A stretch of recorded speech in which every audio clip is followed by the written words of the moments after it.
आज की वीडियो में हम लोग सीखेंगे articles. There are two types of articles, एक डेफिनेट और इनडेफिनेट। डेफिनेट में आता है द और इनडेफिनेट में ए और an.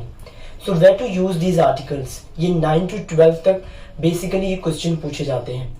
So let's understand the usage of articles. पहला हम लोग देखते हैं अ। ए हम लोग कहाँ लगाते हैं? ए हम लोग लगाते हैं कॉन्सोनेंट साउंड के पहले, कॉन्सोनेंट लेटर्स के पहले। जैसे कि मैं क्या बोल सकता हूँ? A hand, a thumb, a finger, a book, a phone, a class। इसमें कॉन्सोनेंट साउंड आ रहा है। और आर्टिकल हम लोग वहां लगाते हैं जो चीज को हम लोग काउंट कर सकते हैं, सिंगुलर काउंटेबल चीज के पहले। जिस चीज को हम लोग काउंट कर सकते हैं उसके पहले हम लोग लगाते हैं आर्टिकल्स।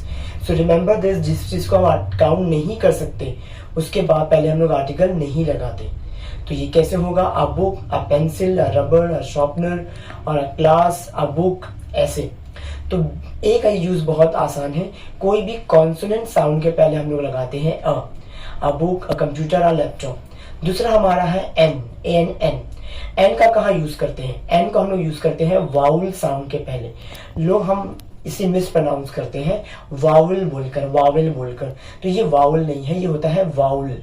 अब वाउल लेटर्स क्या है? ए ई आई ओ यू, ये 5 लेटर वाउल है। इन लेटर्स का जब साउंड होगा, आवाज आएगी, तब हम लोग लगाते हैं एन। मतलब कैसे? जैसे कि मैंने कहा अम्ब्रेला और मैंने कहा यूनिकॉर्न, तो अम्ब्रेला के पहले मैं लगा दूंगा एन अम्ब्रेला, लेकिन यूनिकॉर्न के पहले नहीं लगाऊंगा। दोनों जगह पे वाउल है, दोनों जगह पर यू है, पर क्यों नहीं लग रहा है? क्यों नहीं लग रहा है? इसका रीजन ये है कि वाउल साउंड, यहाँ पे वाउल साउंड आ रहा है और यहाँ पे वाउल साउंड नहीं आ रहा है यूनिकॉर्न में। अब कैसे पहचानते हैं वाउल साउंड को? वाउल साउंड को हम लोग पहचानते हैं हिंदी और मराठी के जो स्वर साउंड है, आ ई ओ लेके अम आहा तक, ये जो स्वर साउंड है, ये साउंड से हम लोग पहचानते हैं वाउल साउंड को। तो जब इनका आवाज आएगा, जब इन साउंड की आवाज आएगी आ ई, तो हम लोग लगाते हैं एन। उर्दू में हम लोग पहचान सकते हैं अलीफ और अलीफ मदा की आवाज से। जैसे कि मैंने कहा अम्ब्रेला, तो अम्ब्रेला में अलीफ की और अ की आवाज है, अम्ब्रेला अ।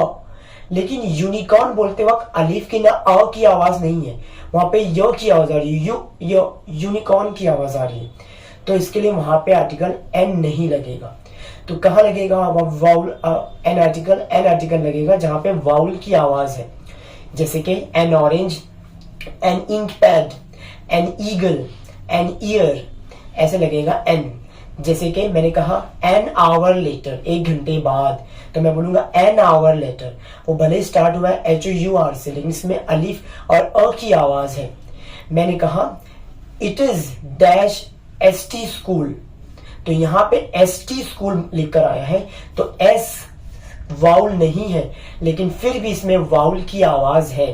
तो ये हो जाएगा it is an ST studio और school. This is an FIR। अब मैंने एफ बोला तो एफ भी वाउल नहीं है, कॉन्सोनेंट है, लेकिन वहां पे वाउल की आवाज है, तो FIR के पहले भी लगेगा an. They gave dash standing ovation. इस स्टैंडिंग में अलिफ की आवाज आ रही है और ये कॉन्सोनेंट है, वाउल नहीं है, लेकिन फिर भी इसमें एन लगेगा। They gave an standing ovation, an standing ovation. तो ये जो वर्ड है एफ, आर और एस, स्टैंडिंग ओविएशन, इसमें वाउल की आवाज आ रही है। कैसे पहचानेंगे वाउल की आवाज? स्वर और अलिफ की आवाज से। तो यहाँ पे लगता है वाउल। अब इसके बाद हमारा है द। द का हम लोग यूज कहाँ करते हैं? द का इस्तेमाल हम लोग करते हैं कोई भी सुपरलेटिव डिग्री के लिए। The best, the longest, the shortest, the cutest. और द को यूज करते हैं पानी से रिलेटेड जितनी चीज है सब पे हम लोग लगाते हैं द। जैसे कि the waterfall, the Pacific ocean, the river, the Ganga river, the Jamuna river, the pond. और जितने रेगिस्तान है सबके पहले the Sahara desert, the Thar desert, the mount Everest, हर चीज के पहले द। कोई ऐसी चीज जो दुनिया में एक है उसके लिए भी हम लोग द लगाते हैं। For example sun, the moon, the earth and the Taj Mahal. और म्यूजिकल इंस्ट्रूमेंट के पहले भी हम लोग द लगाते हैं। कैसे? जैसे कि the piano, the flute, the drum. तो ये यूज है द का। द हम लोग कोई खास चीज के लिए, म्यूजिकल इंस्ट्रूमेंट के लिए, सुपरलेटिव डिग्री के लिए, रेगिस्तान के लिए और पानी के लिए, माउंटेन के लिए, और लास्ट सेकंड लास्ट है इसका हॉली बुक्स, किताबों के लिए, और न्यूज़पेपर के लिए भी लगाते हैं द। जैसे कि द इनकलाब उस पर लिखा हुआ आता है, तो ऐसा लिखा हुआ आता है द इनकलाब और द टाइम्स ऑफ इंडिया। तो ये यूज है अ, एन और द का।